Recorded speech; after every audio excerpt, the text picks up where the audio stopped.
સૌ જિજ્ઞાસુ ભાઈ બહેનોને નમસ્કાર. નિશિતભાઈએ ઉલ્લેખ કર્યો એ પ્રમાણે આજે અંતઃકરણના બે સ્વરૂપ, બુદ્ધિ અને અહંકાર, એના વિશે આપણે ચિંતન કરવાના છીએ. જીવાત્માનું સ્વરૂપ આપણે સમજી ગયા કે પરમાત્માએ આપણને 10 ઇન્દ્રિયો આપી છે. 5 કર્મેન્દ્રિયો, 5 જ્ઞાનેન્દ્રિયો એ સ્થૂળ છે. પછી આપણને અંતઃકરણ આપ્યું, મન, બુદ્ધિ, ચિત્ત અને અહંકાર, એ સૂક્ષ્મ છે.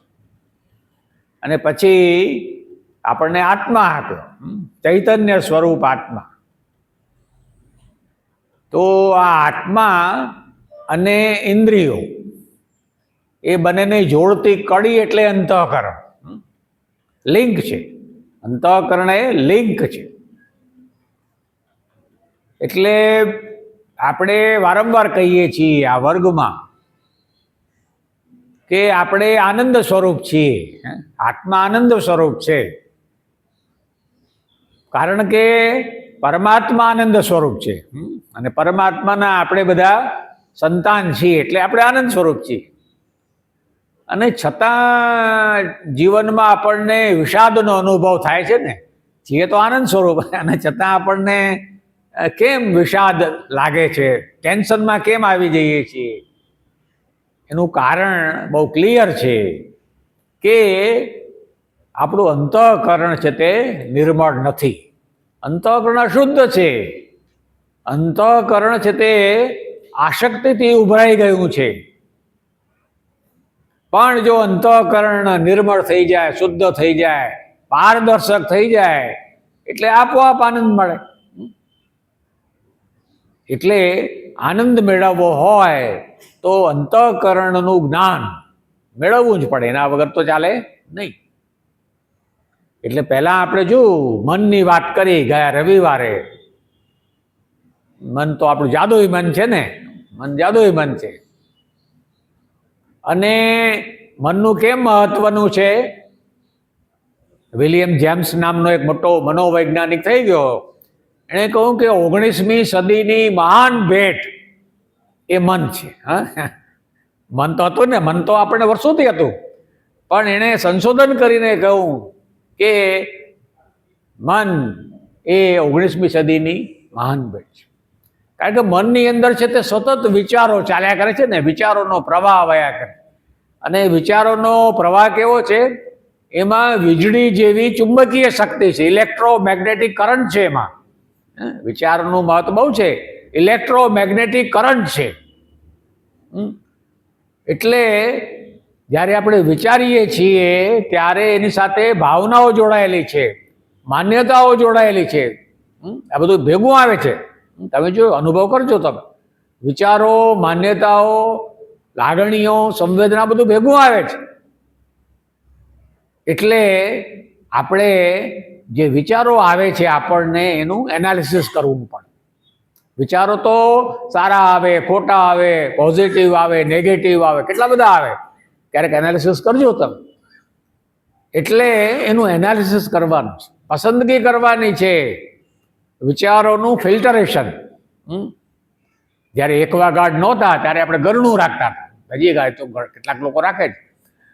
પાણી આપણે માટલામાં ભરતા પહેલા આપણે ગાળીએ છીએ ને, આપણે એમ આપણે બધા વિચારોનો સ્વીકાર નથી કરવાનો. વિચાર એ હકીકત નથી. વિચાર એ હકીકત નથી. એને હકીકતમાં પરિવર્તન કરવાનું કામ બુદ્ધિનું છે. બુદ્ધિનું કામ શું છે? નિર્ણય કરવા. મનની ઉપર બુદ્ધિ છે, મનની ઉપર બુદ્ધિ છે. તો બુદ્ધિનું કામ શું છે? જે વિચારો એની પાસે આવે છે, બધા રજૂ થાય છે, અભદ્ભતના વિચારો આવે છે, એનું એ સિલેક્શન કરે છે અને પછી એ નિર્ણય કરે છે.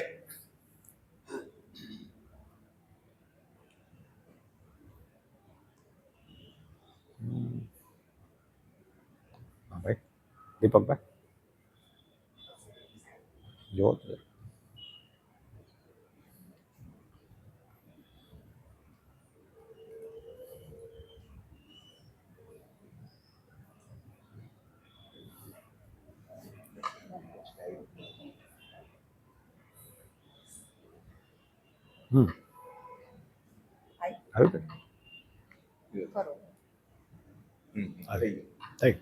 Thank you. તો આપણે જોયું ને હમણાં વાત કરી એ પ્રમાણે શરીર એ રથ છે આપણું. શરીર એ રથ છે, ચેરિયટ છે. પછી ઇન્દ્રિય છે તે ઘોડા છે. આપણી જે ખાસ કરીને જે જ્ઞાનેન્દ્રિયો છે ને ઘોડા છે. હા, તો જો મેં ઇન્દ્રિયો છે ગાય છે એમ નથી કીધું. બરાબર, ઇન્દ્રિયો ગાય છે કે એમ નહીં, ઇન્દ્રિયો ઘોડા છે. ઘોડા ઉપમા આપીને કઠ ઉપનિષદનું આ વાક્ય છે. ઘોડા કેમ છે? શક્તિશાળી છે ને. સૌથી વધારે શક્તિશાળી પ્રાણીઓમાં ઘોડા છે. તો ઇન્દ્રિયો ઘોડા છે. ઇન્દ્રિયોના વિષય, ઇન્દ્રિયો એટલે ઇન્દ્રિયોના વિષયો. હા, તમે આંખ જુઓ તો ક્યાં દૂર દૂરને આપણે જોઈ શકીએ ને, કેટલું દૂર જોઈ શકીએ. આંખ છે તો આપણે કેટલું બધું વાંચી શકીએ છીએ. ભગવાને આપણને આ વિષયો આપ્યા છે એ જીવનને માણવા માટે આપ્યા છે. તો ઇન્દ્રિયો છે તે ઘોડા છે, પણ આ ઘોડાઓ આડાવડા ન જાય, ફંટાઈ ન જાય. જવાનું છે આ માર્ગે, એને બદલે આમ ચાલ્યા જઈએ તો. એટલે મન છે એ લગામ છે. લગામ છે તો બતાવવાની છે, એના પર વારંવાર વીંજવાની નથી, મારવાનું નથી. મન એ લગામ છે અને બુદ્ધિ એ સારથી છે. બુદ્ધિ એ સારથી છે. બુદ્ધિની વાત આપણે વિગતે કરવાના છીએ. અને બુદ્ધિ પણ ઘણી વખત છે એ ખોટા નિર્ણય લેતી હોય છે. એની પણ ચર્ચા આપણે આજે કરીશું. તો પછી સ્વામી કોણ છે? આ રથનો સ્વામી કોણ છે? જીવાત, આત્મા છે. એટલે આપણે કેન ઉપનિષદમાં જોઉં, મનનું મન એ આત્મા, પ્રાણનો પ્રાણ એ આત્મા છે. આત્મા એ સુપ્રીમ છે. આપણને આ ઇન્દ્રિયોનો અભ્યાસ છે, મનનો અભ્યાસ છે, બુદ્ધિનો અભ્યાસ છે, પણ આત્માનો અભ્યાસ ઓછો છે. આપણા અભ્યાસક્રમ તમે જુઓ, પહેલા ધોરણથી માને છેક આપણે પીજી સુધી ભણ્યા, પીએચડી પણ થયા કેટલાક. આત્માની વાત તો આવતી જ નથી, નવાઈની વાત કહેવાય ને આપણને. એટલે અહીંયા સંપૂર્ણ જીવનમાં આપણે આત્માનો અભ્યાસ કરી રહ્યા છીએ. હવે આપણે બુદ્ધિની વ્યાખ્યા જોઈએ. કોને બુદ્ધિ કહેવાય? થોડી વાત તો આપણે કરી કે જે સંકલ્પ વિકલ્પમાંથી નિર્ણય કરે તે. સમગ્ર પરિસ્થિતિને જાણવાની, સમજવાની અને તર્ક દ્વારા, તર્ક શબ્દ બહુ મહત્વ છે, તર્ક દ્વારા મૂલ્યાંકન કરીને નિર્ણય કરવાની શક્તિ. બુદ્ધિનું કામ શું છે? ડિસિઝન. યોગ્ય સમય યોગ્ય નિર્ણય. અહીંયા ત્રિવેદી સાહેબ છે, આપણે એનો અગાઉ પણ ઉલ્લેખ કરેલો છે. હરગોવિંદ ત્રિવેદી, આપણા ગુજરાતના સુરેન્દ્રનગર જિલ્લાનું નાનકડું ગામ ચરાડવા. એ father of the transplantation science ગણાય છે. Father of the kidney transplantation. હવે તો લીવર પણ આવી ગયું. Father of the kidney transplantation, father of the liver transplantation. ભારતના, માત્ર ગુજરાતના નહીં. તમે વિચાર કરો કે પિતામહ કિડની ટ્રાન્સપ્લાન્ટેશન એટલે પ્રત્યારોપણ. આપણી કિડની ખરાબ થઈ જાય તો બીજી નાખી દઈએ. તો એ વિજ્ઞાન કોણ લઈ આવ્યા? ત્રિવેદી સાહેબ. પણ ત્રિવેદી સાહેબ કઈ રીતે લઈ આવ્યા? એ તો છે કેનેડાની અંદર એક મોટી યુનિવર્સિટી, મેકમાસ્ટર યુનિવર્સિટીના ટ્રાન્સપ્લાન્ટેશન વિભાગના ડાયરેક્ટર હતા. બહુ સારો પગાર હતો, સારો તીવ્ર બુદ્ધિ ધરાવતા હતા. પણ એને થયું, એના આત્માએ અવાજ આપ્યો, અરે તારા દેશમાં, ભારતમાં તો 2 કરોડ કિડનીના દર્દી છે. 2 કરોડ એ વખતની વાત છે, 1977માં 2 કરોડ દર્દી છે. વિચાર કર તું બધા છે તે કેનેડાના લોકોનું ટ્રાન્સપ્લાન્ટેશન કરે છે, અને તારા ગામમાં છે તે હમણાં જ એક દર્દી છે, એક યુવાન 35 વર્ષનો કિડની ફેલથી મરી ગયો. કિડની ફેલ થવાથી એના ગામનો જ એક યુવાન મરી ગયો. કારણ કે અમદાવાદમાં કોઈ સગવડ નથી. અમદાવાદમાં કિડની સારવારની, ટ્રાન્સપ્લાન્ટેશનની કોઈ સગવડ નહોતી. આ 77ની હમણાંની વાત છે. એટલે ત્રિવેદી સાહેબે વિચાર્યું, ચારે બાજુ વિચાર કર્યું. જો સમગ્ર પરિસ્થિતિને જાણી એણે કે હું અમદાવાદ જાઉં તો ત્યાં કિડની ઇન્સ્ટિટ્યૂટ ઊભી થશે. એના સાહેબે જ કહ્યું કે એમને રાજીનામું આપીને ચાલ્યો જતો નહીં, ત્યાં જઈ આવ, તપાસ કર ત્યાં. કારણ કે ત્રિવેદી સાહેબને પ્રાઇવેટ દવાખાનું શરૂ નહોતું કરવું, એને તો સિવિલ હોસ્પિટલના કેમ્પસ ઉપર સરકારી કિડની ઇન્સ્ટિટ્યૂટ ઊભી કરવી. લોકોને વાજબી ભાવે સારવાર મળવી જોઈએ, પૈસા કમાવા માટે નહીં. એટલે બધી પરિસ્થિતિ વિચારીને પછી નિર્ણય કર્યો અને પછી એ ભારત આવ્યા, અમદાવાદ આવ્યા, બીજે મેડિકલ કોલેજમાં પ્રોફેસર થયા અને પછી એણે સરકારે દરખાસ્ત કરી અને 5 વર્ષ પછી મંજૂરી મળી. આપણે ત્યાં તો તંત્ર કેવું તમે જાણો છો, 5 વર્ષ લાગ્યા એમ. એની બહુ વિગતે હું વાત નહીં કરું, પણ એનું પુસ્તક છે, વાંચજો. ગુજરાતીમાં પણ છે અને અંગ્રેજીમાં છે.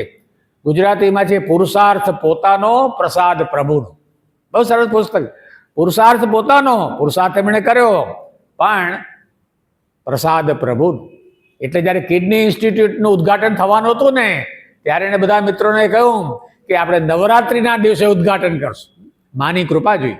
તો તમે વિચાર કરો, એ તો મોટા વૈજ્ઞાનિક હતા, માની કૃપા જોઈએ, નવરાત્રિના ઉદ્ઘાટન કર્યું અને સફળ થયા. તો પુરુષાર્થ પોતાનો, પ્રસાદ પ્રભુનો વાંચજો. અને અંગ્રેજીમાં પણ એનું પુસ્તક છે tryst with destiny. Tryst with destiny મૂળ અંગ્રેજીમાં લખાયું, પછી ગુજરાતી થયું. તો મિત્રો, આ બુદ્ધિનું કામ શું છે? વિવેક. આપણને ભગવાને બુદ્ધિ તો આપી, એ બુદ્ધિની સાથે વિવેક જોડી આપ્યો. વિવેક, સારા સારનો વિવેક. આ વિવેકને કારણે જ આપણે આગળ વધી શકીએ. તમે જો વિવેકના કેટલા બધા પાસા છે, નિત્ય અને અનિત્ય. મનમાં ઘણા બધા વિચાર આવે ને કે મારે અનિત્ય એટલે દેહ, મારે આ શરીરનું માનવું કે મારે નિત્ય આત્માનું માનવું છે ને. આપણે પ્રશ્ન વારંવાર થાય છે, આપણે કોનું માનવાનું? આત્માનું માનવાનું કે બુદ્ધિ? આપણે છે તે શરીરનું માનવું. શ્રીમદ રાજચંદ્ર, આપણે નામ સાંભળ્યું છે બધાએ, ધરમપુરમાં મોટો આશ્રમ છે. એ શ્રીમદ રાજચંદ્ર છે એ શતાવધાની હતા. શતાવધાની એટલે એકી સાથે 100 પ્રશ્ન પૂછો ને, 100 એકી સાથે બધા જવાબ આપી દે. તો 100 પ્રશ્નનો એકી સાથે જવાબ, એવા શતાવધાની હતા. પણ એ થયું કે આ તો બધી દેહ નહીં વાપરે, મારી પ્રશંસા થાય છે, હું તો ફૂલાવું છું. છોડી દીધું બધું. એણે 1-2 વર્ષ કર્યું મુંબઈની અંદર, છોડી દીધું બધું. એણે કહ્યું કે મારે તો આત્માનું જ્ઞાન મેળવવાનું છે, નિત્ય જ્ઞાન. એટલે એણે આત્માનો અભ્યાસ કર્યો. આત્મસિદ્ધિ નામનું પુસ્તક લખ્યું. 117 પુસ્તક લખ્યા. શ્રીમદ રાજચંદ્રે 117 પુસ્તક લખ્યા, આત્મા ઉપર લખ્યા. વિચાર કરો તમે. અને ગાંધીજીને જ્યારે ખબર પડી ત્યારે શ્રીમદ રાજચંદ્ર સાથે પત્રવ્યવહાર થયો અને ગાંધીજીએ એને પોતાના ગાઈડ માન્યા, માર્ગદર્શક માન્યા. વિચાર કરો. તો નિત્ય કોને કહેવાય ને અનિત્ય કોને કહેવાય, એ સતત આપણે વિચારતા રહેવાનું છે.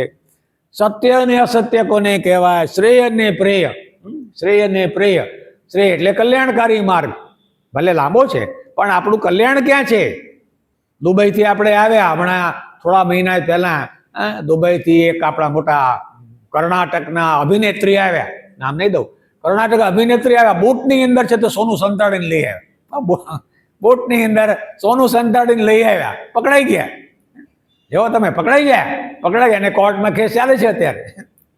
તો શ્રેય પ્રેય, એ પ્રેય છે. સોનું લાવવાનું તો ગમે ને આપણને, પણ તમે માપસર લાવો ને, છૂટ છે લાવવાની, છૂટ છે, આપણે જાણીએ છીએ.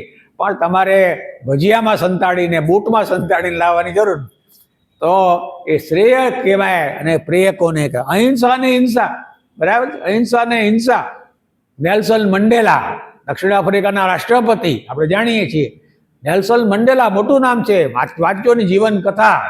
27 વર્ષ જેલમાં રહ્યા, પણ છતાં છે તે એને કોઈ દિવસ રાગ દ્વેષ નહીં. અંગ્રેજો માટે રાગ દ્વેષ નહીં. એને છે તે અહિંસક પદ્ધતિથી લડ્યા, આફ્રિકન સરકાર સામે લડ્યા, જીત્યા અને પછી રાષ્ટ્રપતિ થયા. તો કયા માર્ગે જવું છે? હિંસાના માર્ગે કે અહિંસાના માર્ગે? બ્રહ્મચર્ય એટલે બ્રહ્મની ઉપાસના. બ્રહ્મચરતી ઇતિ બ્રહ્મચર્ય. કયા માર્ગે જવું છે? બ્રહ્મની ઉપાસના કરવી છે કે ભોગની ઉપાસના કરવી છે? યોગના માર્ગે જવું છે કે ભોગના માર્ગે જવું છે? અપરિગ્રહ કે પરિગ્રહ? પૈસા ભેગા જ કરવા છે, સંપત્તિ ભેગી જ કરવી છે? સંપત્તિ જરૂરી છે, સંપત્તિ જરૂર છે, એનો કોઈ સવાલ નથી. સત્તા જોઈએ, સંપત્તિ જોઈએ, પ્રતિષ્ઠા જોઈએ, પણ એક લિમિટ. જમનાલાલ બજાજ, જે બજાજ ગ્રુપ છે ને અત્યારે, એના સ્થાપક જમનાલાલ બજાજ, તો એણે આજથી 100 વર્ષ થયા, 1921ની અંદર ખૂબ પૈસા આવ્યા એમની પાસે. અને પછી એને જોયું કે મારે તો ઘણું બધું પુષ્કળ છે મારી પાસે, એટલે ગાંધીજીને કહ્યું કે હવે જે કંઈ હું કમાણી કરીશ આપને આપી દઈશ, જે કંઈ હું કમાઈશ ને એ આપને ચરણે આપી દેવાનું, રાષ્ટ્રના કામમાં વાપરજો. એટલે ગાંધીજીએ લખ્યું કે આ મારા 5મા દીકરા છે. એને 4 દીકરા હતા, આ જમનાલાલ બજાજ એ મારા 5મા દીકરા છે. હવે આપણે અહીંયા બુદ્ધિની અંદર આપણે જોયું ને વિચારોની પસંદગી, તો વિચારોની પસંદગી છે ને એ ન્યાયની પ્રક્રિયા જેવી છે. ન્યાયની પ્રક્રિયા, આપણે જ્યારે કોઈ ગુનો થાય, કોઈ ચોરી કરે, કોઈ લૂંટ કરે, કોઈ બળાત્કાર કરે, તો આપણે શું કરીએ? સીધા છે તે આપણે FIR લખાવી દેતા નથી. ફર્સ્ટ ઇન્ફોર્મેશન રિપોર્ટ સીધી ન થાય, પહેલાં તો આપણે પુરાવા એકત્ર કરીએ. એ કામ કોનું છે? પોલીસનું કામ છે. પોલીસ છે તે પુરાવા એવિડન્સ બધા ભેગા કરે, પછી એમ થાય કે ના હવે કેસ બરાબર, પછી છે તે કોર્ટમાં રજૂ થાય, FIR રજૂ થયા પછી વકીલો છે, બંને પક્ષના વકીલો, વાદી પ્રતિવાદી, એ છે તે દલીલો કરે, આર્ગ્યુમેન્ટ કરે, 1 વખત 2 વખત, વર્ષોના વર્ષો કેસ ચાલે, અને પછી ન્યાયાધીશ નિર્ણય આપે. બરાબર? એમ અહીંયા છે તે આપણા મનની અંદર વિચારોનું યુદ્ધ ચાલે છે, વિચારોનું વાવાઝોડું ચાલે. એટલે બહુ શાંતિથી વિચાર કરવો પડે કે આમ કરીશ કે આમ કરીશ, આમ કરીશ કે આમ કરીશ. મારો દીકરો છે એ હવે 10મા ધોરણની પરીક્ષા આપશે, 11મામાં આવશે, તો મારે એને કયા પ્રવાહમાં લઈ જવો છે? સાયન્સ પ્રવાહમાં, કોમર્સ પ્રવાહમાં, આર્ટ્સ પ્રવાહ? વિચાર કરવો પડે ને. મારા બાજુના પડોશીના દીકરો છે સાયન્સમાં ગયો છે, તો મારે સાયન્સમાં, એમ નહીં. ચારે બાજુના પુરાવા વિચારવા પડે, પરિસ્થિતિ તપાસવી પડે, છોકરાનું કેલિબર જોવું પડે, પછી નિર્ણય કરે. ન્યાયાધીશ, વડીલે ન્યાયાધીશનો નિર્ણય કરવાનો છે, એને દોરવાઈ જવાનું નથી. એટલે અહીંયા આપણે લખ્યું બુદ્ધિનું કામ નિર્ણય કરવાનું છે. નિર્ણય કયો? તર્કબદ્ધ નિર્ણય કરવાનું છે. એટલે નિર્ણય, સાચો નિર્ણય કોણ આપી શકશે? જે તટસ્થ ન્યાયાધીશ હોય, પ્રામાણિક ન્યાયાધીશ હોય, એ જ સાચો નિર્ણય આપે. એમાં આપણે પણ આપણા મનના સાચા ન્યાયાધીશ થવાનું છે. એક મોટા ન્યાયાધીશ હતા સુપ્રીમ કોર્ટના, V. કૃષ્ણ અય્યર. એ V. કૃષ્ણ અય્યરને પૂછ્યું કોઈ કે તમે બધા જે નિર્ણય આપો છો એનો નિર્ણય કોણ કરે? સુપ્રીમ કોર્ટના ન્યાયાધીશ નિર્ણય આપે, તમે એનો નિર્ણય કોણ કરશે? હુ વિલ જજ ધ જજીસ? હુ વિલ જજ ધ જજીસ? આ જજીસનો નિર્ણય કોણ કરે? બહુ સરસ જવાબ આપ્યો સાહેબે, કારણ કે તો મોટા ન્યાયાધીશ હતા. એણે કહ્યું કે અમારો નિર્ણય અમારો અંતરાત્મા આપશે. અમે જે નિર્ણય આપીએ છીએ ને એ અમારે અંતરાત્માને પૂછીએ છીએ, માત્ર અમે પુરાવાઓને આધારે નિર્ણય કરતા નથી. છેલ્લું જજમેન્ટ અમે લખીએ, ઘણી વખત તો 200 પાનાનું જજમેન્ટ હોય, તો અમે પૂછીએ છીએ, આત્માને પૂછીએ. એટલે આપણે પણ જ્યારે નિર્ણય લઈએ, બુદ્ધિથી નિર્ણય લઈએ, ત્યારે આપણે આપણા આત્માને પૂછવું પડે. હવે જુઓ, અહીંયા બુદ્ધિના પ્રકારો આપણે લખ્યા છે. હા, બુદ્ધિના પ્રકારો સમજવા માટે છે, કારણ કે આમાં વૈજ્ઞાનિકો એમ કહે છે કે 97% ન્યુરોન્સ, આપણા જે મગજ ન્યુરોન્સ આવેલા છે, 100 અબજ જેટલા ન્યુરોન્સ છે, એ 97% ન્યુરોન્સ સમાન છે. મારામાં જેટલા ન્યુરોન્સ, એટલા દીપકભાઈમાં છે, એટલા જ ભારતીબેનમાં છે. 97%. 3% જુદા હોય, 3% જુદા હોય છે, એના કારણો જુદા. પણ છતાં પણ કેટલાક મંદ બુદ્ધિના હોય છે ને, મંદ બુદ્ધિના, કારણ કે એને છે તે પૂર્વજન્મના એટલે કારણો હોય છે, એના જ્ઞાનતંતુઓને ડેમેજ થઈ, ક્ષતિગ્રસ્ત છે, એટલે એને આપણે મંદ બુદ્ધિના કહીએ છીએ. આપણા વડોદરામાં ઘણી બધી સ્કૂલો ચાલે છે મંદ બુદ્ધિના બાળકો માટે. કેટલાક છે તે મધ્યમ બુદ્ધિના, નિર્ણય ન લઈ શકે, ન્યુરોન્સ તો એને આપ્યા છે, પણ એને એ બુદ્ધિની જે વિચારોની કેળવણી કરી નથી. એટલે આપણે જોઈએ સામાન્ય માણસો છે, એને કોઈ ધંધો મળી ગયો, નોકરી મળી, ચાલ્યા કરે, પછી એમાં નવું નહીં કરવા, કોઈ ઇનોવેશન નહીં, એ છે તો પરંપરાગત રીતે જીવન જીવ્યા કરે, જીવનથી મૃત્યુ સુધી. પણ કેટલાક કેવા છે? તીવ્ર બુદ્ધિવાળા. આ જે સમાજ ચાલે છે ને, આજે સમાજ જે ચાલે છે, તીવ્ર બુદ્ધિવાળા લોકોને કારણે ચાલે છે. એ ઝડપથી નિર્ણય લે છે. ડૉક્ટરો છે, વકીલો છે, એન્જિનિયર્સ છે, મોટા ઉદ્યોગપતિઓ છે, એ બધા તીવ્ર બુદ્ધિવાળા છે. કનૈયાલાલ મુનશીનો દાખલો આપણે લઈ શકીએ, નામ તો બધાએ સાંભળ્યું છે ને. મોટા નવલકથાકાર, મોટી પાટણની પ્રભુતા ને રાજાધિરાજ ને તપસ્વીની ને વાંચવા જેવી નવલકથાઓ. એ કનૈયાલાલ મુનશી મોટા સાહિત્યકાર, રાજકારણમાં પણ ગયા હો, રાજકારણમાં પણ ગયા. આ મહારાષ્ટ્ર સરકારમાં, મુંબઈ સરકારમાં એ મંત્રી હતા, ગૃહપ્રધાન હતા. પણ એ બધું તો ઠીક છે, પણ એ થયું કે મારે જો ભારતીય સંસ્કૃતિની વાત લોકો સુધી પહોંચાડવી હોય, પરદેશના લોકો સુધી પહોંચાડવી હોય, તો એને માટે મારે એક સંસ્થા ઊભી કરવી જોઈએ. એટલે 1938માં એણે ભારતીય વિદ્યાભવનની સ્થાપના કરી. ભારતીય વિદ્યાભવન, ગાંધીજી આશીર્વાદ આપ્યા. તમે વિચાર કરો, તીવ્ર બુદ્ધિ હતી એની બુદ્ધિ, અને તીવ્ર બુદ્ધિ પણ પછી કેવી, લોકોને ઉપયોગી થાય તેવી. તીવ્ર બુદ્ધિના ઘણા પ્રકાર છે, પણ એ સમાજને ઉપયોગી છે એવી તીવ્ર બુદ્ધિ કનૈયાલાલ માણેકલાલ મુનશીમાં. અને એક બીજો દાખલો લઈએ તીવ્ર બુદ્ધિનો, સમાજને છે તે હેરાન કરવા માટે બુદ્ધિ વાપરે. એક medical council of India, MCI, એના પ્રમુખ હતા, હું નામ નહીં લઉં. 30 વર્ષ પહેલાની વાત છે. મેડિકલ કાઉન્સિલ ઓફ ઇન્ડિયાનું કામ શું, નવી નવી મેડિકલ કોલેજોને મંજૂરી આપે. એ જે કાઉન્સિલ, જે પ્રમુખ હતા, એ છે તે અલગ અલગ સંસ્થાઓમાં જાય. દરખાસ્ત આવી હોય ને કે ભાઈ આણંદની અંદર આપણે એક હોસ્પિટલ ઊભી કરવી છે, કરમસદમાં જેમ ચાલે છે, તો એને મંજૂરી માટે જે આ બધું જોવાનું કે આ તો ડાક્ટરો તૈયાર કરવાના છે, ગમે એવા માણસો નહીં. એટલે એ જે પ્રમુખ હતા, પૈસા લેતા, લાવો ભાઈ 5 કરોડ લાવો, 10 કરોડ લાવો, મંજૂર. કેટલી બધી મેડિકલ કોલેજો એને પૈસા લઈને મંજૂર કરી. 2 વર્ષ ચાલ્યું આ બધું. પછી ખબર પડી કે આ તો પૈસા લઈને ચાલે છે, અને ત્યાં તો સારી લેબોરેટરી નથી, હોસ્પિટલ પણ જોઈએ એવી નથી. હોસ્પિટલ તો જોઈએ એવી નથી. આખરે જેલમાં જવું પડ્યું, જેલમાં જવું પડ્યું. અને કેવી પરિસ્થિતિ તમે વિચાર કરો. તો તીવ્ર બુદ્ધિ જોઈએ, પણ એ સમાજને કલ્યાણકારી તીવ્ર બુદ્ધિ હોવી જોઈએ. અને છેલ્લું કયું સ્ટેજ છે આપણું, ઋતંબરા બુદ્ધિ. તીવ્ર બુદ્ધિથી પણ આગળ, તીવ્ર બુદ્ધિથી પણ આગળ ઋતંબરા બુદ્ધિ. ગીતાજીના 2જા અધ્યાયમાં બહુ વિગત એની વાત આવશે. સ્થિર બુદ્ધિ, જે બુદ્ધિમાં સત્ય હોય, જે બુદ્ધિ સત્યનો સ્વીકાર કરે, અસત્યનો સ્વીકાર નહીં, હિંસાનો સ્વીકાર નહીં, એ સત્યનો સ્વીકાર કરે એને ઋતંબરા બુદ્ધિ કહેવાય. અને ઋતંબરા બુદ્ધિ હોય તો જ આપણને આનંદ મળે. તૈતરીય ઉપનિષદમાં જે આપણે જોવાના છીએ, તૈતરીય ઉપનિષદ એ આનંદનો ઉપનિષદ છે. જેમ આજે તમે તો નહોતા, પણ પહેલા વર્ગમાં મુંડક ઉપનિષદની વાત કરી, પરમાત્માના સ્વરૂપની. તો પરમાત્મા આનંદ સ્વરૂપ કઈ રીતે છે એની બહુ સરસ ચર્ચા થશે.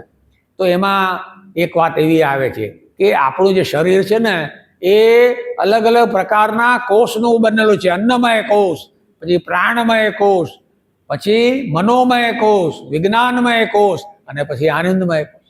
આનંદ મેળવો છે ને, તો આ બધા જે અન્ન ને પ્રાણ ને મન ને વિજ્ઞાન એટલે બુદ્ધિ, આ બધા કોષ શુદ્ધ કરવા પડે. આ બધા કોષ શુદ્ધ કરીએ ને, મનો નિગ્રહ થાય, બુદ્ધિ આપણી ઋતંબરા થાય, તો જ આનંદ મળે. એમને આનંદ ન મળે. આ બધી કન્ડિશન.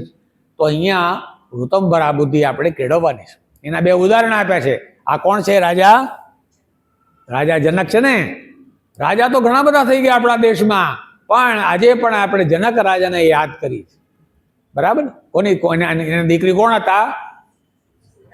સીતા હતા ને. સીતા અને ઉર્મિલા 2 દીકરીઓ. સીતા અને ઉર્મિલા 2 દીકરીઓ. સીતા માતા આપણે જાણ 14 વર્ષ વનમાં ગયા ને, છતાં કોઈ દિવસ જનક રાજા દુઃખી થયા? 14 વર્ષ સીતાજી અને દીકરી એ છે તે વનમાં ગયા, ને કોઈ દિવસ જનક રાજા દુઃખી થયા નહોતા. જે પરિસ્થિતિ આવી તે.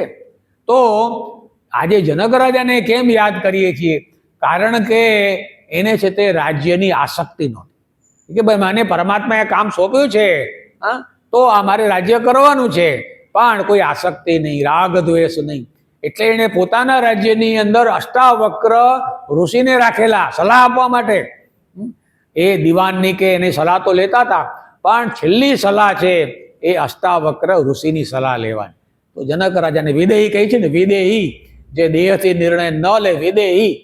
અને બીજો અહીંયા આપણે જોઈએ છીએ કે ગાંધીજી મોહનમાંથી મહાત્મા થયા ને. મોહન હતા, મોનીઓ કહેતા એને. પોરબંદરની માં છે, મોનીઓ કહેતા. મોનીઓમાંથી મોહન થયા, મોહનમાંથી મહાત્મા થયા ને. કેમ મહાત્મા થયા?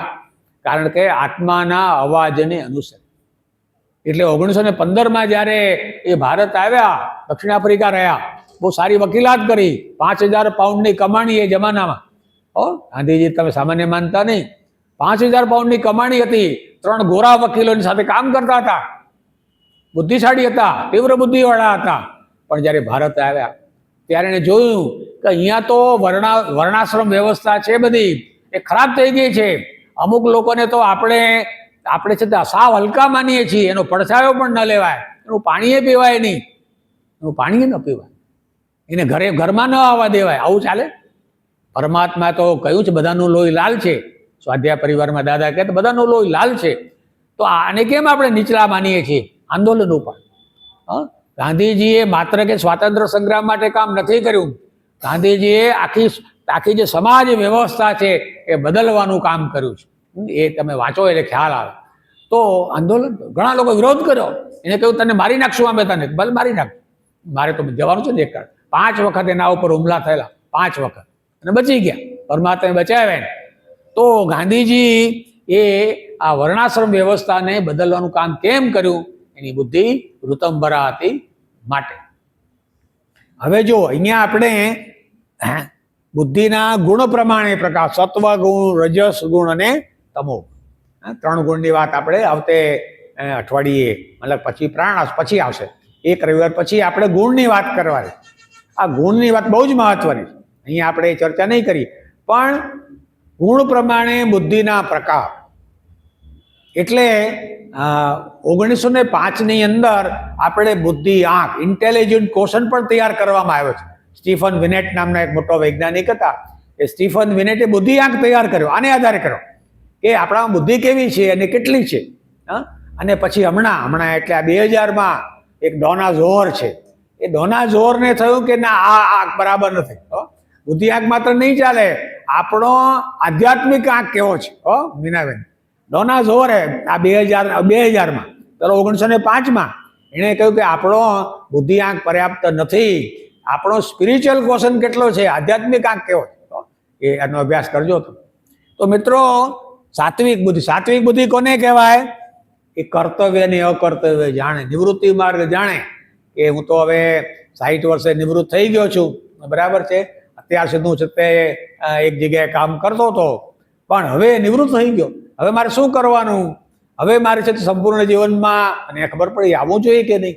ત્યાં વળી બુદ્ધિ એમ પણ કહે ને કે ના ના, નામું લખવા જા, તો વેપારી પાસે નામું લખવા જા, તને 10,000 રૂપિયા મળશે, પૈસા મળશે. પછી બુદ્ધિ કહે તારે પૈસાની ક્યાં જરૂર છે, તને તો પેન્શન મળવાનું છે, અને છતાં તો 10,000 રૂપિયાની લાલચ દેખાય ને. તો એ વખતે જો સાત્વિક બુદ્ધિ હશે ને તો નિર્ણય લેશે કે ના ના, મારે નામું લખવા નથી જવું, મારે તો સંપૂર્ણ જીવનમાં આવું. ભાવનગરની બાજુમાં એક ટીંબી ગામ છે. એ ટીંબી ગામની અંદર એક મહારાજ રહેતા હતા, સ્વામી નિર્દોષાનંદજીનું નામ હતું. સ્વામી નિર્દોષાનંદ. 15 વર્ષ પહેલાની વાત છે. ગામના લોકો બધા આવ્યા સ્વામીજી પાસે. સ્વામીજીને ઘણા બધા ફોલોઅર હતા, સાચા સ્વામી, બહુ અભ્યાસુ હતા. એને કહ્યું કે સ્વામીજી એક મોટો આશ્રમ બનાવીએ, અહીંયા ભજન થાય, કીર્તન થાય, વ્યાખ્યાનો થાય. એ કે મારે શું જરૂર? મારે ઘણા બધા સ્થળો તો છે જ અહીંયા, આપણે કંઈ આશ્રમની જરૂર નથી. તો કે આપની ઈચ્છા બીજી શું છે? આ ગામમાં હોસ્પિટલ બનાવો. વિચાર કરો, સ્વામીજીએ કીધું આ ગામમાં હોસ્પિટલ બનાવો, મોટી હોસ્પિટલ, બધા જ પ્રકારના રોગોની સારવાર થાય, બધા જ પ્રકારના રોગો. પછી તો લોકો તો કે પૈસા ભગવાન આપશે, તમે શરૂ કરી દો, પૈસા ભગવાન આપશે. પછી શરત કરી સ્વામીજીએ કે આ હોસ્પિટલની અંદર કેસ કાઉન્ટર રાખવાનું નથી, નો કેસ કાઉન્ટર, કોઈ પૈસા લેવાના નહીં, બધાને મફત, તો મફત સારવાર કરવાની, ઓપરેશન મફત, સર્જરી મફત, શીરો પણ મફત ખવડાવવાનો, જમવાનું મફત. અને આજે 10 વર્ષની અંદર 15 લાખ લોકોએ સારવાર કરી, 15 લાખ લોકોએ સારવાર કરી, મફત સારવાર. જજો છો અમે ભાવનગરની બાજુમાં ટીંબી છે. તો મિત્રો, સાત્વિક બુદ્ધિનું કેવું પરિણામ આવે છે? 15 લાખ માણસોને, એક માણસને કારણે કેટલો ફાયદો. પછી કેવી છે રાજસિક બુદ્ધિ? ધર્મ ને અધર્મ, અકર્તવ્ય ને યથાર્થ જાણે નહીં. દુર્યોધને શું કીધું? જાનામે ધર્મમ ન ચ મે પ્રવૃત્તિ. ધર્મની મને ખબર છે, બરાબર. એ દ્રોણનો શિષ્ય હતો ને, એ દ્રોણનો શિષ્ય તો અર્જુન પણ હતો અને દુર્યોધન પણ હતો. પાંડવો અને કૌરવ બધા દ્રોણના શિષ્ય હતા, બધી ખબર તો હોય જ. પણ મને જાનામે ધર્મમ ન ચ મે પ્રવૃત્તિ, ધર્મ તો જાણું છું પણ મને અમલ કરવો નથી. તો એ રાજસિક બુદ્ધિ થઈ. મને ખબર છે કે મારી પાસે ગ્રાહક આવે તો એને ઓછું અપાય નહીં, ભેળસેળ કરાય નહીં, બધી મને ખબર છે. પણ છતાં હું લાલચમાં આવી અને ઓછું વજન આપું કે ભવિષ્ય કરું તો એ રાજસી પ્રવૃત્તિ છે અને તામસિક પ્રવૃત્તિ. તમસ વૃત્તિથી દોરવાય, અધર્મને જ ધર્મ સમજે અને તત્વને સમજે નહીં. તત્વને સમજે સાવ અજ્ઞાની, જેને કહેવાય સાવ અજ્ઞાની હોય એને છે તે તામસિક બુદ્ધિવાળા આપણે કહીએ છીએ. દાખલા તરીકે હમણાં પહેલા વર્ગમાં જે વાત થઈ, ઓસામા બિન લાદેન મોટો એન્જિનિયર, અબજોપતિ, એના બાપ અબજોપતિ હતા, કરોડાધિપતિની અબજોપતિ હતા. એને થયું કે મારે આ બાપના પૈસા છે ને એ ક્યાં વાપરવા, તો કે આતંકવાદ માટે વાપરવા. આતંકવાદ માટે કરોડો રૂપિયા એને આપ્યા, આતંકને પ્રોત્સાહન આપવા માટે અલ કાયદા નામની સંસ્થા ઊભી કરી, અલ કાયદા. અને તમે જાણો છો કે અમેરિકા ઉપર હુમલો કર્યો, 3000 માણસો મરી ગયા અને પરિણામે શું થયું, એની પણ હત્યા થઈ. ઓસામા બિન લાદેનની પણ હત્યા થઈ, ચાલે જવું પડ્યું. તો મિત્રો આપણે સત્વ ગુણને કેન્દ્રમાં રાખીને આપણી બુદ્ધિ વિકસાવવાની છે. આ બધા સંતો છે ને, બધા સંતો સત્વગુણી હતા બધા. બધા આપણે બધા ઓળખીએ છીએ, એના જીવન ચરિત્ર વાંચજો તમે. અને હવે જે આગળ વિવેકની કરી વાત આપણે કરીને એના થોડાક ઉદાહરણો આપણે ઝડપથી જોઈ લઈએ. રાજકીય વિવેક કોણ છે? આ બધા આપણે ઓળખીએ છીએ, બરાબર. લાલ બહાદુર શાસ્ત્રી, જવાહરલાલજી ગયા, પેપરમાં આવતું હતું કે હવે કોણ, જવાહરલાલ પછી કોણ, તરત રસ્તો મળી ગયો. લાલ બહાદુર શાસ્ત્રી બહુ સાદા અને સિમ્પલ, સરળ, નમ્ર માણસ. એક અકસ્માત રેલવે મંત્રી હતા પહેલા, પછી પ્રાઇમ મિનિસ્ટર થયા. રેલવે મંત્રી હતો ત્યારે એક્સિડન્ટ થયો, એક જગ્યાએ રાજીનામું કેમ આપી દીધું? કારણ કે વિવેક, જવાબદારી મારી છે, એને કારણે કે એક્સિડન્ટ નહોતો થયો શાસ્ત્રીજીને કારણે, પણ એને રાજીનામું. જ્યારે તોફાનો ફાટી નીકળ્યા કાનપુરની અંદર, ત્યારે એણે કહ્યું કે ગમે એવા તોફાનો, ગોળી મારવાની નથી, ગોળી નથી મારવાની, એને બદલે છે તે લાઠીચાર્જ કરો. તમે લાઠીચાર્જ કરો એ બરાબર છે, અથવા તો પેલા પાણી છોડી છે ને, આપણે પાણીના કેન છોડીએ છીએ, એ તમે કરો, પણ કોઈએ ગોળી મારવાની નથી. એટલા બધા છે તે એનામાં વિવેક બુદ્ધિ ધરાવતા હતા. પછી અહીંયા એલએનટીનો દાખલો છે, લાર્સન એન્ડ ટુબ્રો. બહુ બધા નામ સાંભળ્યું છે ને. આપણે સ્ટેચ્યુ ઓફ યુનિટી તમે જોવા ગયા છો, સ્ટેચ્યુ ઓફ યુનિટી એને બનાવ્યું. 50 દેશોમાં કામ ચાલે છે, 50 દેશોમાં બહુ મોટું કામ છે. અને એલએનટીને કોઈ પણ કામ તમે સોંપો એટલે નક્કર કામ થાય, એમાં ભ્રષ્ટાચાર ન હોય, એમાં છે તે સારું જ કામ હોય. એની પ્રતિષ્ઠા છે, આખા વિશ્વની અંદર પ્રતિષ્ઠા છે. એના સ્થાપક કોણ છે? લાર્સન એન્ડ ટુબ્રો, ડેનમાર્કના એન્જિનિયર. 1938માં ભારત આવ્યા, પછી મુંબઈ આવ્યા અને એણે નક્કી કર્યું કે આપણે અલગ અલગ કામો કરશું. પણ પછી અમુક સમય જ્યારે પાક્યો ત્યારે થયું કે આપણી ઉંમર થઈ, હવે આપણે બીજાને જવાબદારી એલએનટીને આપી દીધી. એના દીકરાને આપી શક્યા હોય, પણ ના, મારે મારા દીકરાઓને જવાબદારી સોંપવી નથી. વિવેક બુદ્ધિ હતી એનામાં, વિવેક બુદ્ધિ હતી, કારણ કે એલએનટીનું નામ હતું. એટલે એણે પોતાના જે કર્મચારીઓ હતા, કંપનીના કર્મચારીઓ, એમાં શોધ કરી કોને આ કામ સોંપવું, તો એને મળી ગયા અનિલ નાયક. અનિલને કર્મચારી હતા, કર્મચારી હોવા છતાં એને એલએનટીના ચેરમેન બનાવ્યા, લાયક માણસ હતા. નવસારીમાં મોટી કેન્સર હોસ્પિટલ ઊભી કરી છે અનિલભાઈ. તો એ વિવેક હતો માટે. હવે તો અનિલ નાયક પણ નથી અને 2017થી સુબ્રમણ્યમ કરીને ચેરમેન છે. તો મિત્રો હવે વાત આગળ ચાલી, બુદ્ધિનો વ્યાયામ. વિવેકની વાત આપણે કરી, બુદ્ધિનો વ્યાયામ. તો તમને એમ લાગે બુદ્ધિનો વ્યાયામ હોય? તો કે હોય. શરીરને વ્યાયામ તો હોય ને. આપણે અહીંયા આવીએ છીએ ને યોગ નિકેતનમાં, યોગના ક્લાસ કરી, એક્સરસાઇઝ કરી, આસન કરી, શરીર સારું રહે. એમ આપણી જે બુદ્ધિ છે ને એને પણ કસરત આપી. કસરત એટલે શું? સતત કામ કરવાનું, પ્રવૃત્ત રહેવાનું. તમે જુઓ કે આપણા આખા વિશ્વની અંદર જેમને નોબેલ ઇનામ મળ્યા છે ને, નોબેલ ઇનામ, એમાંથી 90% 62 વર્ષની ઉપરના છે. 62 વર્ષની ઉપરના છે, કારણ કે એ રિટાયર્ડ થયા પછી પણ સતત એમણે સંશોધનનું કામ ચાલુ રહે. એટલે ઘણા લોકો શું કહે છે, તમે એમ કે 60 બુદ્ધિ નાઠી, કે ને 60 બુદ્ધિ નાઠી, 60 વર્ષ થાય એટલે બુદ્ધિ ઓછી થઈ જાય. અમે કે સાવ ખોટી વાત છે, અમે કહીએ છીએ કે સાવ ખોટી વાત છે, કારણ કે તમે બુદ્ધિનો ઉપયોગ કરતા નથી. બુદ્ધિનો ઉપયોગ નહીં કરો તો તમારા ન્યુરોન્સ છે ને એ છે તે કામ નહીં કરે. જે ન્યુરોન્સ છે ને એ તો સતત કામ કરે, છેક સુધી તમે 100 વર્ષ જીવન તો પણ કામ કરે, પણ એ કામ કરતા હોવા જોઈએ. કામ નહીં કરે તો કટાઈ જશે. એટલે આપણે આ બુદ્ધિને કામ આપવાનું છે. હમણાં જ પહેલા વર્ગમાં શશીભાઈ બહુ સરસ વાત કરી કે વાનપ્રસ્થ થઈ ગયા 60 વર્ષે, પછી પણ આપણે થાય એટલું કામ કરીએ. પહેલા આપણે 8 કલાક કામ કરતા, હવે 4 કલાક કરીએ, 5 કલાક કરીએ, રસ રુચિ પ્રમાણે કરીએ. તો બુદ્ધિનો વ્યાયામ કરવાનો છે. અને જો નહીં કરીએ તો મને કામ નહીં કરે તો શું થવાનું? ડિસઓર્ડર. તમે જુઓ, આપણે આ બુદ્ધિના ડિસઓર્ડરના 200 પ્રકાર છે. અહીંયા તો 100 લખે 200 પ્રકાર છે ડિસઓર્ડરના. અલગ અલગ બીમારી આવે. આ બધી બીમારી કોને આવે છે? અલ્ઝાઇમર ને, અનિદ્રા ને, વાય ને, કંપવાત ને, આઘાત ને, કોને આવે છે? યુવાનો નથી આવતા, ઓછા આવે, 2-5% હોય. પણ મોટે ભાગે તમે રિટાયર્ડ થયા લોકો નહીં આવે. એનું કારણ શું છે? કામ કરતા નથી, બેઠા હોય છે માટે.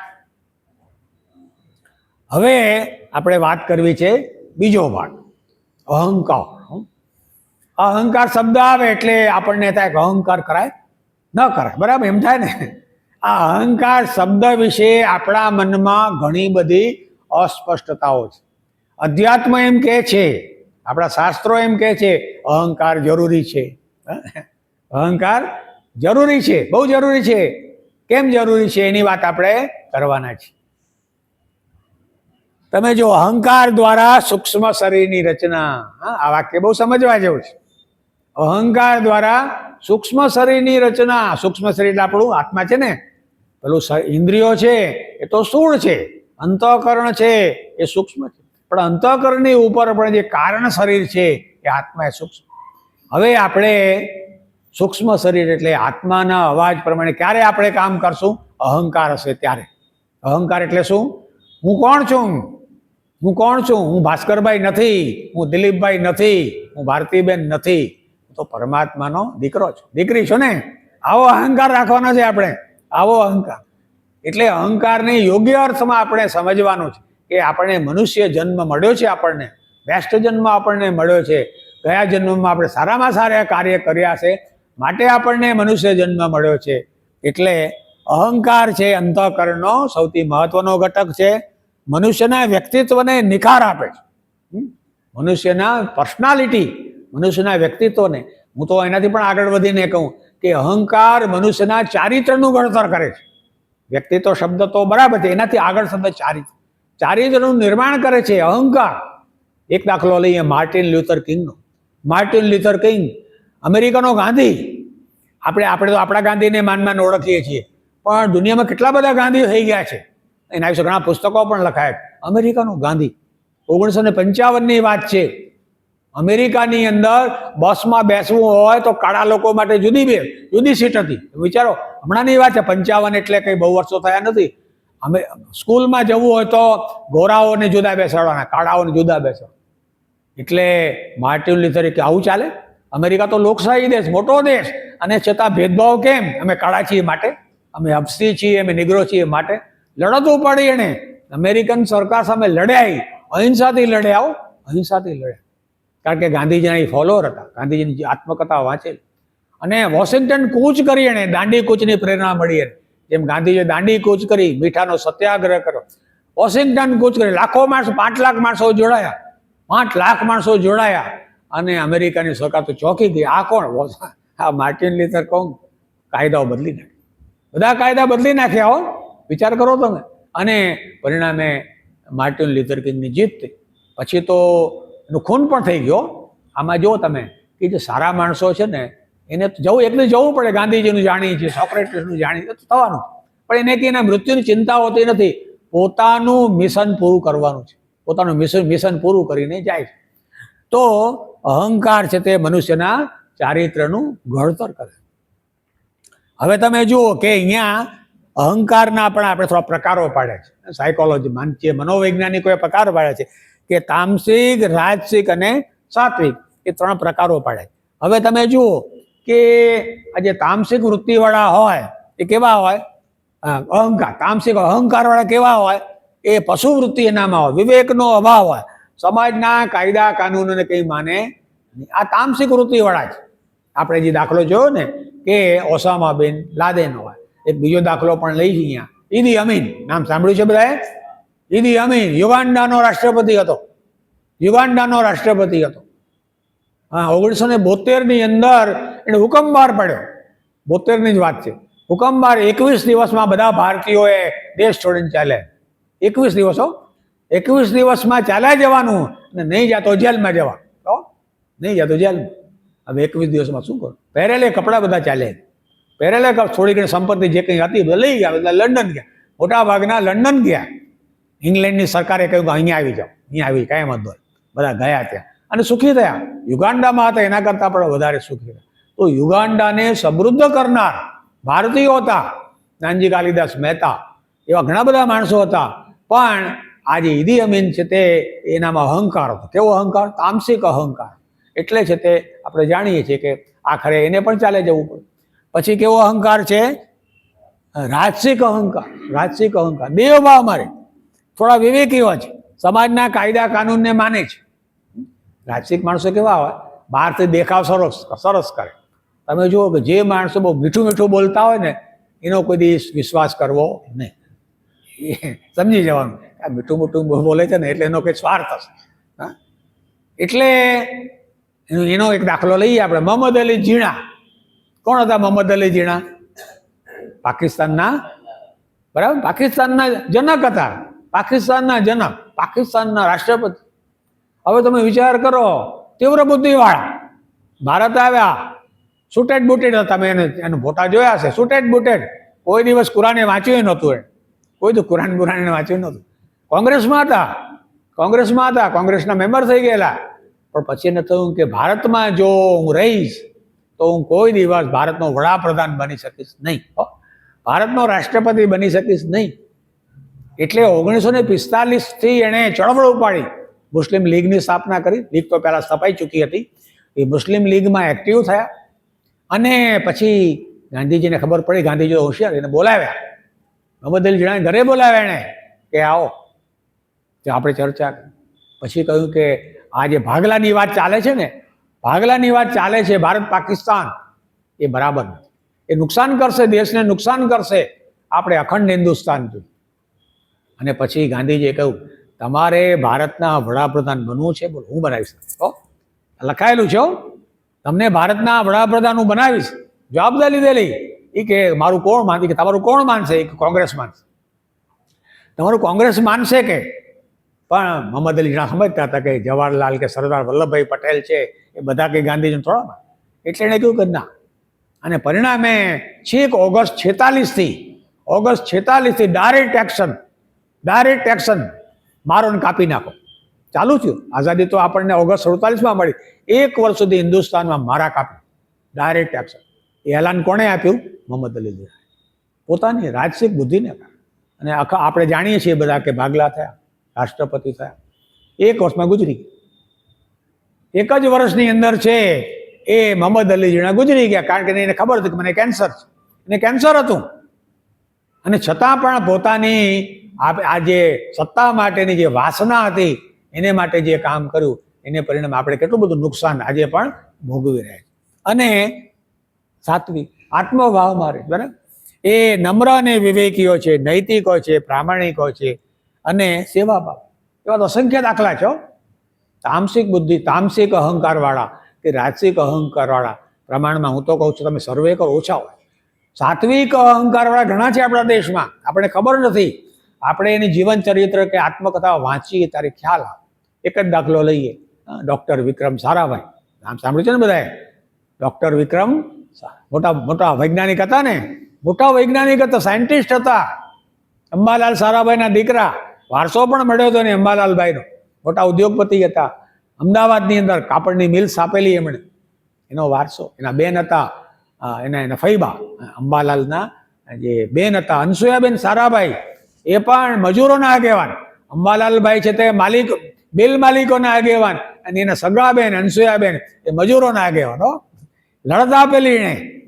અનસુયાબેને અંબાલાલભાઈ સામે લડત આપેલી કે તમે પગાર આપો, ઓછા આપો છો. એની વાત અત્યારે નહીં કરી, પગાર ઓછો આપો. એમાંથી મજૂર મહાજનની સ્થાપના થઈ, આજે પણ ચાલે. તો મિત્રો, વિક્રમ સારાભાઈ એ માત્ર સામાન્ય વૈજ્ઞાનિક નહોતા. એને લાંબી ચિંતા હતી, ઋષિ હતા. એ આર્ષદ્રષ્ટિ ધરાવતા હતા. એટલે 1960માં જવાહરલાલજીને કહ્યું કે આપણે સ્પેસ રિસર્ચનું કામ શરૂ કરી, અવકાશ સંશોધન. 60ની વાત છે. આપણી ઈસરોની સ્થાપના છે તો 69માં થઈ, 9 વર્ષ પછી થઈ, પણ દરખાસ્ત કરી હતી વિક્રમભાઈએ સાહેબ જવાહરલાલ નહેરુ. જવાહરલાલ ના પાડી દીધી, અરે ભાઈ હજી તો આપણે અન્નમાં સ્વાવલંબી નથી, હજી આપણે તો બધા લાલ ઘઉં ખાઈએ છીએ. ત્યાં આવતા ને અમેરિકાથી લાલ ઘઉં આપણે ખાઈએ છીએ, આપણે આ ઘઉંમાં સંશોધન કરવું એ તો કરવાનું છે, એ તો કરવું. પણ આપણે આ સ્પેસ રીત એટલા માટે છે કે આપણે જો ખેતીમાં છે તે નવી ટેકનોલોજી લાવી હોત, શિક્ષણની અંદર વિદ્યાર્થીઓ ઘરે બેઠા પણ આજે ઓનલાઈન ભણી શકીએ છીએ ને આપણે, એનું કારણ છે તે વિક્રમ સારાભાઈની દ્રષ્ટિ. ઘરે બેઠા વિદ્યાર્થીઓ ભણી શકે. તો એમણે કહ્યું કે આની સ્પેસ રિસર્ચનું કામ શરૂ થવું જોઈએ, અને જવાહરલાલજી માન્યા.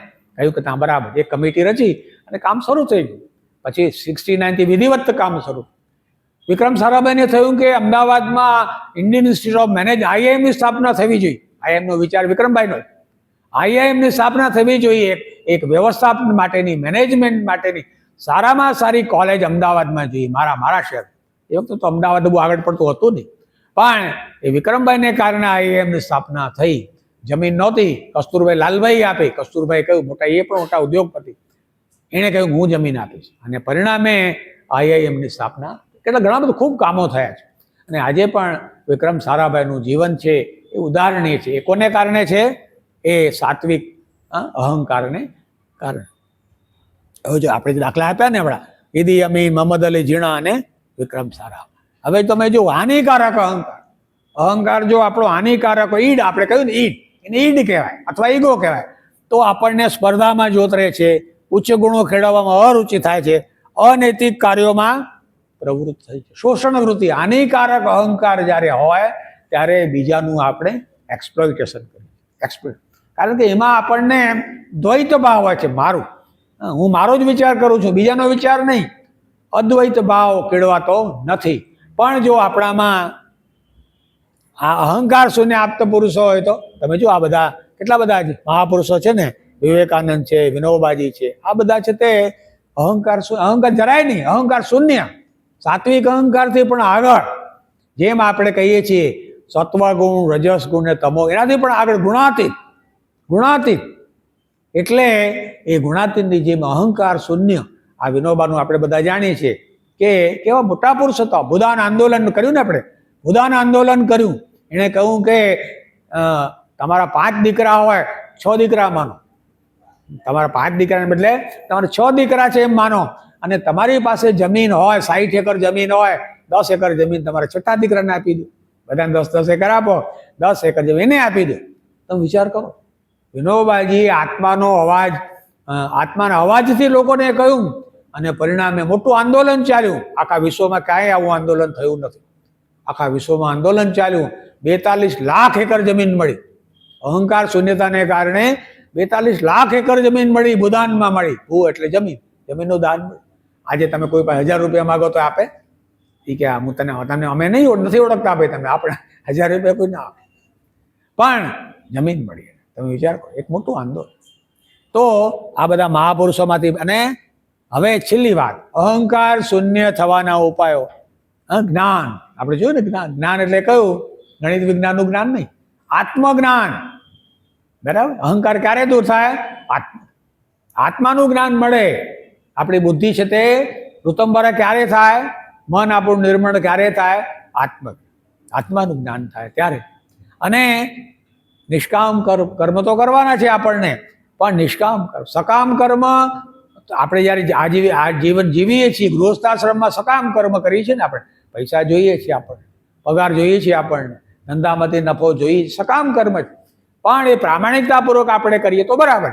પણ આપણે નિવૃત્ત થયા, બરાબર, નિવૃત્ત થયા તો પછી આપણે હવે સમાજને ઉપયોગી થવા માટેની કોઈક ને કોઈક પ્રકારની પ્રવૃત્તિ કરીએ, નિષ્કામ કર્મ છે, તો આપોઆપ છે તે આપણો અહંકાર છે તે ઓગળવા માંડશે.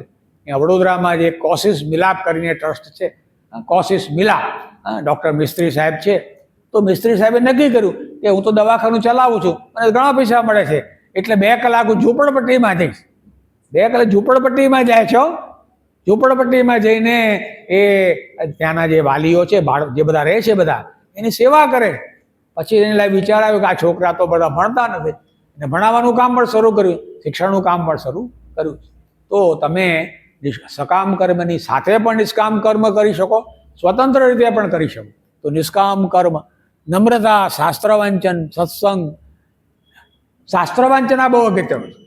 આપણે અહીંયા વર્ગો ચલાવીએ છીએ એ તો બરાબર છે કે હમણાં જ આપણે ગયા વખતે કેન ઉપનિષદના કેટલાક પ્રશ્નો આપણે આપ્યા હતા તો જવાબો સરસ આવ્યા. મન અને ચિત્તની વાત કરી હતી, કેટલાક પ્રશ્નો આપ્યા તો જવાબો આવ્યા છે. પણ આપણે એનાથી અટકી ન જવાય. અહીંયા તો 1 કલાક 2 કલાક વાત થાય ને, ઘરે જઈને આપણે વાંચીએ, થોડું ઘણું વાંચીએ, આજે વાંચીએ, આવતીકાલ વાંચીએ. અને હું તો એમ તમને બધાને કહું કે આપણી પાસે પુસ્તકો અવેલેબલ છે. ઉપનિષદના પુસ્તકો છે, ટર્મિનોલોજીના પુસ્તકો છે, બીજા પુસ્તકો બજારમાં મળે છે. તો આપણે સારા પુસ્તકો, શાસ્ત્રો આપણે અઠવાડિયામાં 2 કલાક વાંચો. હું તો એમ જ કહું છું, બહુ જાજુ નહીં, અઠવાડિયામાં 2 કલાક. પછી એમ તમને થશે આ તો મજા આવી ગઈ, આ તો મજા આવી. સારા બીજા પણ, હું તો કહું માત્ર કંઈ અધ્યાત્મના શાસ્ત્રોની વાત નથી, બીજા પણ ઘણા બધા નવલિકા છે, નવલકથા સિલેક્ટેડ. કારણ કે આપણી પાસે સમય ઓછો છે એટલે સિલેક્ટેડ રીડિંગ કરશો તો એનો પ્રભાવ પડશે. અને એ સત્સંગ છે. શાસ્ત્ર વાંચન શું છે? એ સત્સંગ. સત્સંગ એટલે કે કથામાં ગયા એ સત્સંગ નહીં, પણ વાંચન એ પણ સત્સંગ છે. અને એને પણ એનો ફાયદો શું થવાનો? દેહભાવમાંથી આત્મભાવ તરફ ગતિ. દેહભાવમાંથી નીકળવાનું, ઇન્દ્રિયોના વિષયોમાંથી નીકળવાનું એ અઘરું છે, અશક્ય નથી, અઘરું છે. સંકલ્પ કરીએ કે મારે આત્મભાવ તરફ જવાનું છે, મારે મારી બુદ્ધિનો વિવેકપૂર્વક ઉપયોગ કરવાનો છે. એટલે થશે. 2 મહિને થશે, 1 વર્ષ થશે, 2 વર્ષ થશે, વાર લાગશે ને? એ વાર લાગશે. ગાંધીજીને મહાત્મા બનતા વર્ષો લાગી ગયા ને, એમને બી મહાત્મા નથી બન્યા, ઘણા બધા વર્ષો લાગ્યા. પણ સંકલ્પ હતો કે મારે કોઈ દિવસ તે ખોટું કરવું નથી. તમે જુઓ, ગાંધીજીના જીવનનો અભ્યાસ કરો, એણે જીવનમાં જે કંઈ ખોટા કામો, એણે બીડી પીધેલી 1 વખત. એણે બીડી પીધેલી 1 વખત બીડી પીધેલી, પણ 1 વખત બીડી પીધા પછી તરત જોયું કે મારાથી બીડી પીવાય નહીં. 1 વખત ચોરી કરેલી ઘરમાં, એનું ચોરી પણ કરેલી નાના હતા ત્યારે, 10 વર્ષ. 1 જ વખત ચોરી, માંસ ખાધેલું 1 જ. એ ભૂલ તો થવાની ને, આપણે બધા માણસ છીએ, ભૂલ તો થવાની. પણ ભૂલ કર્યા પછી એને એ ભૂલ રિપીટ ન થવી, પુનરાવર્તન થવું જોઈએ નહીં. કારણ કે પુનરાવર્તન ક્યારે થાય છે? કે જ્યારે આપણે આત્માના અવાજને અવગણના કરીએ છીએ, સાંભળીએ જ નહીં, તો પછી આવું થવા. એટલે આપણે જો અહંકાર શૂન્ય થવું હોય તો આત્મભાવ તરફ ગતિ કરવી પડશે મિત્રો. તો આ 2 વિષયની આપણે બુદ્ધિ અને અહંકારની ચર્ચા કરી. ધન્યવાદ.